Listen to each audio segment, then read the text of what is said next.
Continuamos con el desarrollo de 2 de 10 y particularmente, en este caso, vamos a hablar con la doctora Karina Iradi, que ha tenido la gentileza de acercarse a nuestros estudios. Gracias por venir, Karina. Gracias por la invitación. No, particularmente estamos viendo que hay unas idas y vueltas importantes en algunas modificaciones de la Carta Orgánica. Y hablamos con Gustavo, de decir, la Libertad Avanza tiene números suficientes para imponer sus decisiones, pero hay algunas cosas, como por ejemplo la del turismo, que tuvieron que dar marcha atrás. Así es, la verdad que para que la gente entienda, obviamente hay gente que no está conectada con esto que vivimos a nivel municipal, y fuimos muchos los elegidos para hacer la reforma de la Carta Municipal.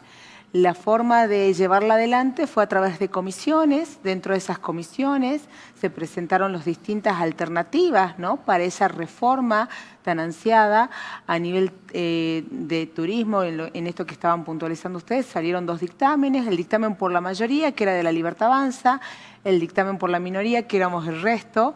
Y ahí después, obviamente, eso se termina votando en un plenario en donde estamos todos los convencionales constituyentes. Cuando fuimos al plenario nuevamente, se volvieron a poner sobre el tapete los distintos argumentos de por qué queríamos nosotros, en nuestro dictamen de la minoría, la regulación que queríamos. Pero bueno, como el número se impone, en ese plenario terminó siendo la opción viable el dictamen de la mayoría. Esto generó a nivel del sector turístico una inmediata reacción, porque implicaba una desprotección por muchos motivos, ¿no? Una desprotección porque efectivamente dejaba sola, ¿no?, a los empresarios, y aparte, convengamos que el turismo tiene distintos niveles, no es solamente el sector empresario. O sea, el turismo en términos generales mueve distintas cámaras, hoteleras, gastronómicas y demás, pero también mueve un montón de pequeños emprendedores. Hay que decir, ¿no?, que ese articulado limitaba el accionar municipal como apoyo a la actividad y al desarrollo. Quitaba al Estado en el rol de poder acompañar al sector turístico. Ajá. Y no solamente en el acompañamiento, sino en otro rol que era clave, la fiscalización, ¿no? Entonces digo, esto generó bastante incertidumbre en el sector, una inmediata reacción. Sesión plenaria siguiente, previa sesión, se reunió la comisión de reglamento, tuvimos que modificar el reglamento porque el sector turístico consiguió lo que nosotros como comisión no pudimos, que es hacer entender los argumentos de por qué es importante que el Estado municipal pueda acompañar la política pública en materia de turismo, Nosotros, ¿no?, en el noticiero, por ejemplo, estuvimos hablando con la gente de la Cámara de Turismo y no habían sido consultados. Después sí fueron y se reunieron. Bueno, lo que pasa es que nosotros sí tuvimos la opinión a nivel de comisión minoritaria, digamos, del sector turístico, que lo tuvimos desde el área de la municipalidad, y donde efectivamente lo que se estaba reglamentando en nada dañaba. O sea, lo que estamos estableciendo son pisos mínimos. Ahora, si en ese piso ponemos realmente un tope y decimos el Estado no se ocupa de esto, y está en la Carta Municipal, el Estado no se puede ocupar de eso. Entonces era gravísimo lo que se estaba llevando adelante. Y esto que nosotros sí pudimos revertir para lo que fue el sector turístico, por ahí no lo pudimos revertir en otras cuestiones. A ver, doy el ejemplo de medio ambiente, doy el ejemplo de las minorías, ¿no? ¿Se retira el Estado también del medio ambiente? La reglamentación que está en medio ambiente es demasiado escueta. De hecho, ya lo van a leer en lo que está en el proyecto. De hecho, ya está elevado a la legislatura. Hablamos de una terminología ya dejada de utilizar la belleza natural. Digo, hay terminologías que son de más avanzada y que se decidió no implementarla, y que tienen que ver también con cuál es la Salta que queremos. Ahora, En una Salta donde necesitamos pensarnos que sigue creciendo, que hay que seguir sosteniendo los espacios verdes, que hay que pensar en la gestión de residuos, que hay que pensar en la sostenibilidad de las generaciones que vienen, ¿no? ahora, Karina, acá es importante analizar de cómo es la dinámica de esta, o cómo ha sido la dinámica de esta convención. Se organizaron por comisiones. Sí. Previamente, ¿ha habido un reglamento interno? Sí, que también fue toda una discusión el reglamento interno. Digo, ahí vimos cómo iba a ser, ¿no?, en la primera convocatoria que tuvimos, cómo iba a ser la dinámica. La dinámica siempre fue la misma. La dinámica fue, tenemos el número, hacemos lo que queremos.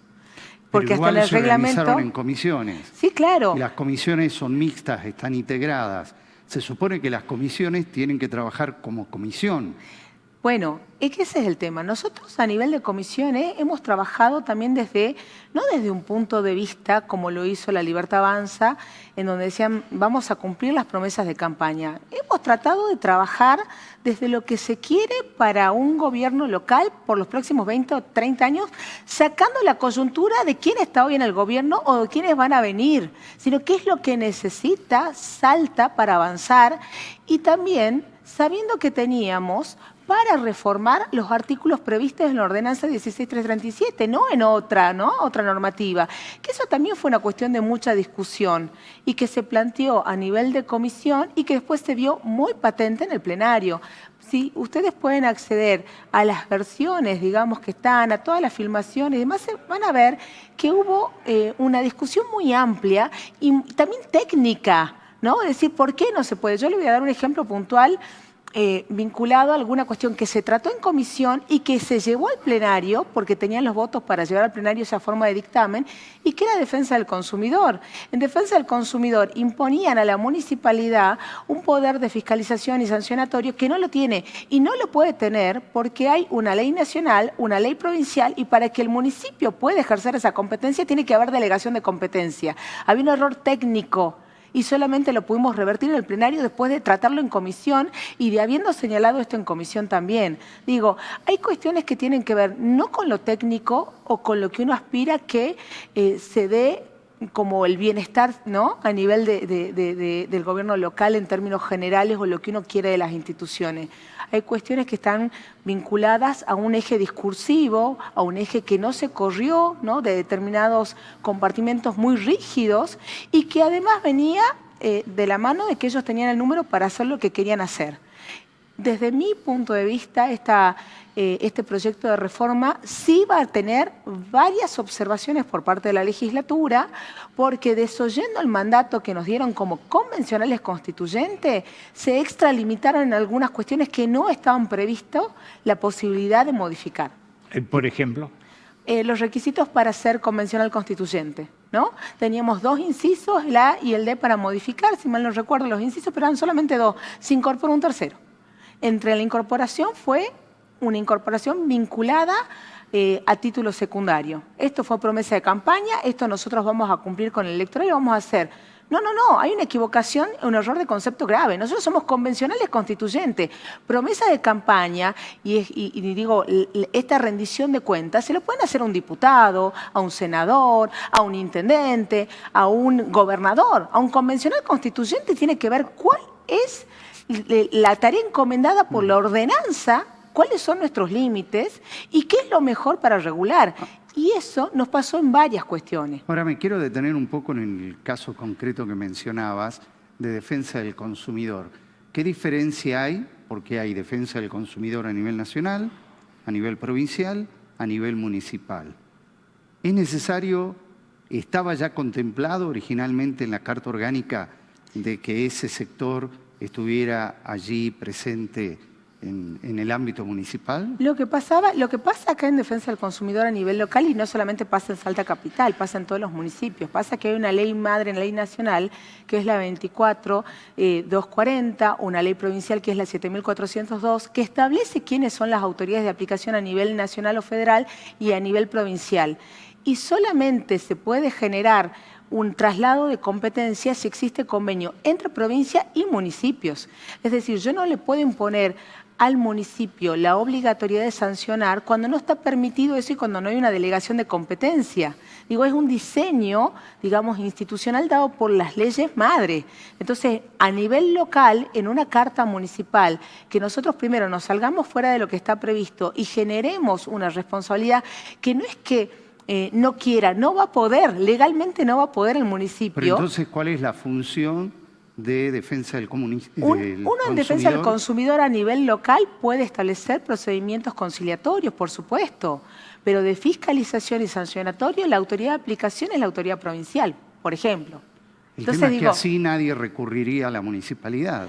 Lo hacer que pasa su es que de planteo. hecho concurren porque es una instancia más de una alternativa. Digo, como la mediación también no es una obligatoriedad de conciliar en mediación o de llegar a un acuerdo en mediación, pero es una oportunidad de diálogo. Si llegamos a un diálogo, ese convenio se homologa y judicialmente tiene validez.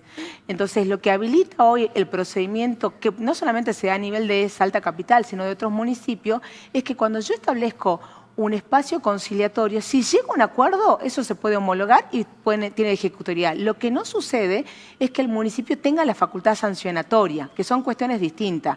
Que en esto también, y Por valga... eso podría llegar con un acuerdo con la provincia. Por supuesto. ¿Y por qué no se hace eso? Bueno, eso se lo tienen que discutir intendente, gobernador, no en Porque una ya carta hace varios municipal. años que funciona defensa Claro, del pero digo, consumidor pero en la términos municipalidad. generales, y esto qué buena la intervención, porque uno dice, bueno, ¿cuál es el rol hoy del municipio? ¿Cuál es el rol hoy del municipio? Y hubo un gran avance, y estamos hablando de gobiernos locales con autonomía municipal. Ustedes recuerden que antes de la reforma nacional de 1994, de la Constitución Nacional, se hablaba, ¿no? Se estaba ahí en esa pulsera si los municipios son autónomos o no. La reforma zanjó toda duda al respecto, hoy los municipios son autónomos. Antes, la concepción de qué se entendía por gobierno local o qué es lo que debía hacer, estaba circunscripta a barrido, alumbrado y limpieza. Todo lo demás era provincial. Hoy, con la autonomía municipal, se entiende que son otras las funciones. Y ahí, cuando se discutió cuáles eran las funciones, era súper interesante el artículo 7 que nosotros proponíamos como bloque minoritario. ¿Por qué? Porque esa es la columna vertebral de qué debe hacer un municipio. ¿Quiere decir que no hubo consenso en ningún tema o algunos temas? En el único tema que hubo consenso, que fue por unanimidad, fue en discapacidad, que ahí la verdad fue una mirada bien importante de discapacidad. Nosotros hicimos un dictamen, ellos acompañaron, entre los dos nos pusimos a trabajar fuertemente y salió, digamos, en materia de discapacidad, un texto realmente acorde a lo que se requiere con el modelo social de la discapacidad. Realmente el municipio y la municipalidad, que son dos términos que se van complementando, todos, ¿no? En la ciudadanía, como el que está en ejercicio, digamos, del poder, tratando de eliminar las barreras de la discapacidad. En ese fue un tema que realmente fue muy positivo, ¿no? Esto yo sí lo debo destacar. Ahora, volviendo al artículo 7, que también fue objeto del tercer plenario, nosotros teníamos un articulado que charlándolo con ellos en nada se oponía a lo que ellos querían y ellos tenían un articulado mucho más escueto. Ahí propusimos de vuelta, nos sentemos a mirar, agregamos lo que ustedes quieran que agreguemos al 7, hagamos un 7 robustecido, ¿no? Hagamos un buen artículo 7 porque es la columna vertebral de un municipio. Bueno, no hubo consenso ahí. Y por ejemplo, en los temas que nos quedó afuera fue defensa civil. Y no es un detalle menor, ¿no? ¿Y qué hacemos cuando no existe defensa civil? Bueno, no está previsto ahora en la Carta Municipal. Y en rigor de verdad hay que saber que cuando sucede alguna situación de catástrofe, el primero, por una cuestión hasta de proximidad, es el gobierno local. Y no pensemos solamente en Salta Capital, lo digo porque a nosotros nos toca, yo soy funcionaria provincial, pertenezco a un ministerio que tiene a cargo las emergencias y nosotros, obviamente que acompañamos a todos los municipios, pero el primero que está al pie del cañón apenas pasan las cosas es el gobierno local. Y sabemos que en Salta nos pasan cosas, tenemos viento sonda, tenemos inundaciones, tenemos sequía, tenemos de todo, nos pasa de todo, con lo cual también nos faltan los brazos para poder dar una solución cuando las cosas se están complicando. Y a veces la resolución de las catástrofes naturales no se agotan en una semana, a veces nos llevan meses. Me queda la duda y me quedé preocupado por el tema del medio ambiente, porque la recolección de residuos, la disposición final de eso, depende del municipio. Sí, va a seguir dependiendo. Lo que pasa es que en la Carta Municipal nosotros deberíamos haber realizado un texto constitucional que fije los pilares, que diga hacia dónde queremos ir con la sostenibilidad, sustentabilidad, ¿no? O sea, ¿qué es lo que queríamos hacer con medio ambiente? Nos quedamos con un articulito así chiquitito. Igual, digo, a nivel nacional... Pero no se restringe el accionar de medio ambiente de la municipalidad. No se va... A ver, nosotros podríamos haber... Digo, el sentido de que nosotros tengamos una carta municipal y que podamos decir cuáles son los pilares para llevar adelante el gobierno local, era más que importante aprovechar esa oportunidad. Porque, digo, podemos hacer un texto constitucional de vanguardia, ¿no? Que realmente recepte todo lo que hasta ahora está existiendo en distintas materias vinculadas a medio ambiente, vinculadas a género, vinculadas a infancias, vinculadas, como nos pasó con discapacidad, ¿no? Vinculadas a adultos mayores. Podríamos haber hecho un modelo, una carta municipal modelo, y nos quedamos con una carta municipal medio poco robustecida. La última de mi parte, vos decías, sí. Diputados, ¿se aprueba la carta municipal? ¿Tiene que ser aprobada por ley? Tiene que ser aprobada por ley, pero obviamente lo que hacen a nivel de diputados y senadores es verificar si nosotros primero cumplimos el mandato de la convocatoria, digamos, de convencionales que nos decían estos son los artículos a reformar, estos son los incisos que pueden tocar. Es lo primero que van a revisar. Y si lo que nosotros establecimos en la reforma realmente guarda coincidencia y no se extralimita o no choca o colisiona contra la Constitución Nacional, contra la provincial y contra los tratados internacionales. Cari, te vamos a seguir molestando. Cuando quiera, a disposición. Muchas gracias.